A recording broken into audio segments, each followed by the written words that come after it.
Conservative MP Steven Bonk absolutely demolished Mark Carney in this video. This is a 2022 report by Global Witness called Slash and Sell that details the destruction of the rainforest and abuses of Indigenous people by Brookfield, featuring this guy, Mark Carney.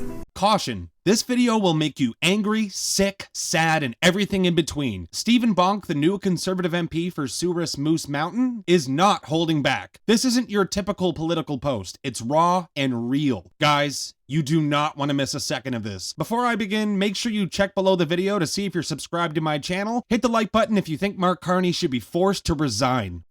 They say happiness can be described as a mathematical equation. Experience minus expectations. I'll give you an example of that. Christmas season. Everyone has a Hallmark version of Christmas in their head. Family will get together and enjoy a nice meal and have a great time. But quite often you'll have that loud uncle that says something inappropriate. Mary, traffic was awful. 3 hours. Whoa, you can't wait. An aunt that's causing problems with the rest of the family. It's not quite what you had in mind. Your expectations were here. Your experience was here. That gap in the middle, that's unhappiness. I think of that in the context of our Prime Minister Mark Carney, someone who set the expectations for himself very, very high. With your charm and debonair wit, yet strong financial backbone, that you offer yourself have you offered yourself as leader? I just started thinking about it when you brought it up. If there's not a crisis, you wouldn't be seeing me. I am most useful. I'm honest. I'm most useful in crisis. I'm not that good in peacetime. But what we're experiencing, what he's delivered, is something completely different. From his very first press conference, about 90 minutes after he told Canadians that he was running to be Prime Minister, he said that he had resigned all his board positions. Even as a candidate, what are you doing? Well, I just told you. I literally just told you. I have resigned all my positions.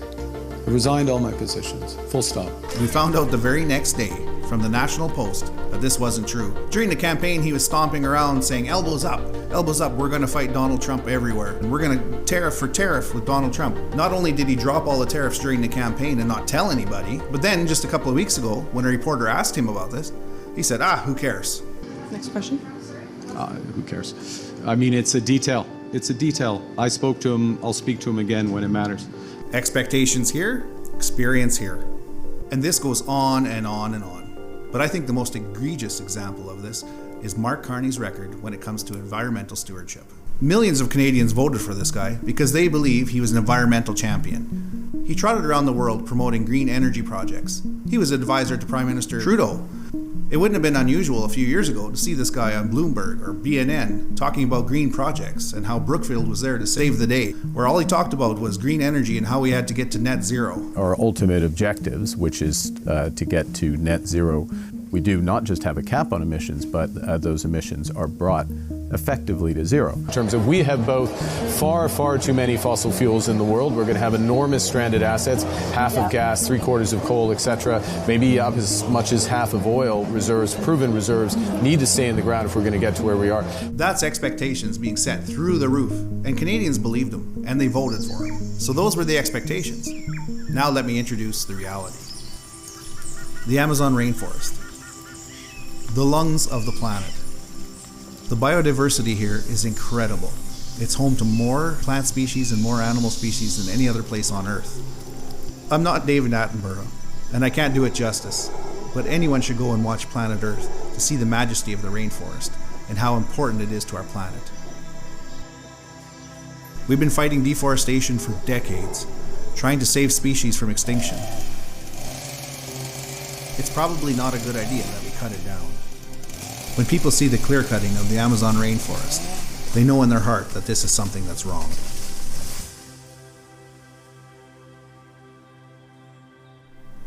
But then, along came Brookfield.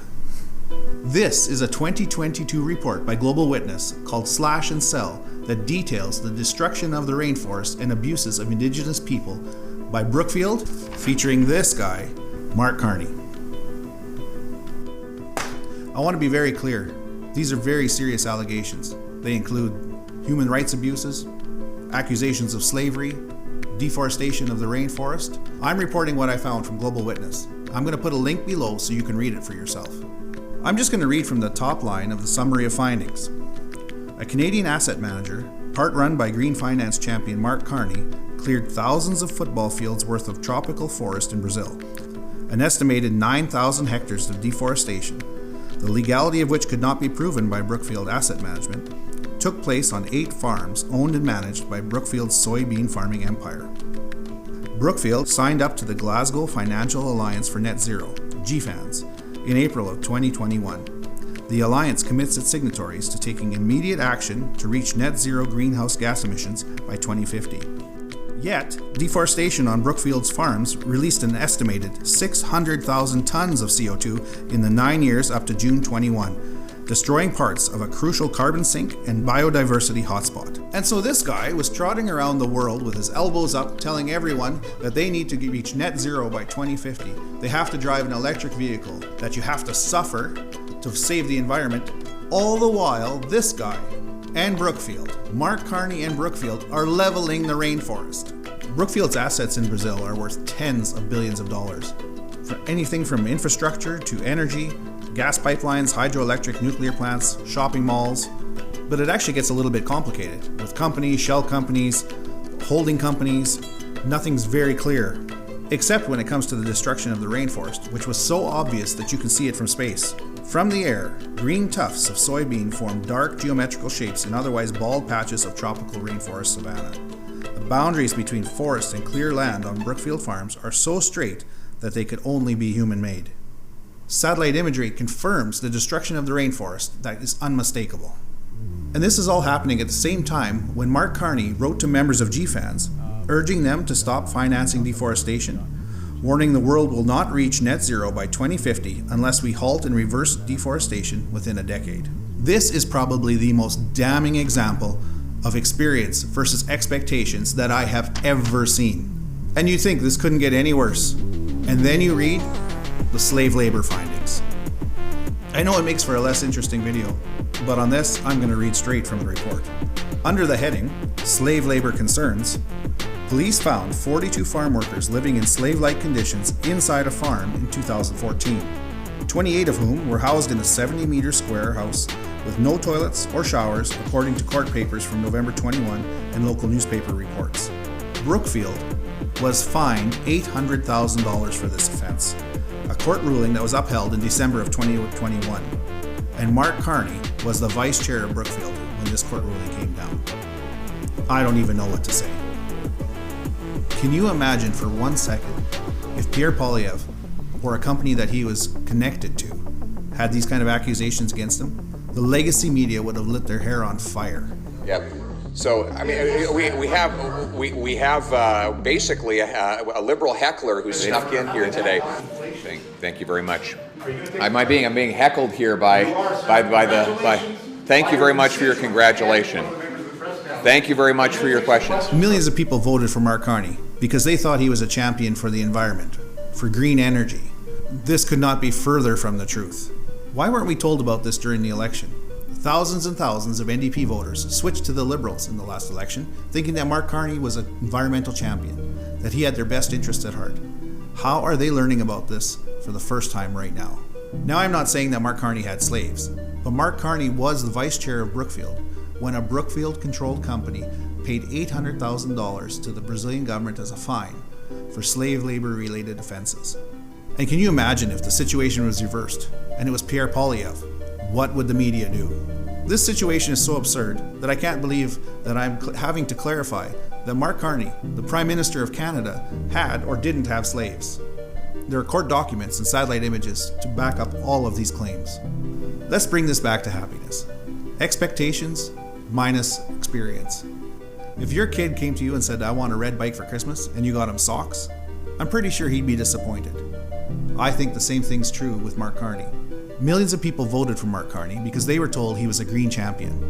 And now they're learning that he participated in the deforestation of the rainforest. They were told he was one thing. Now he's proving to be something else. I think Canadians are going to be pretty upset.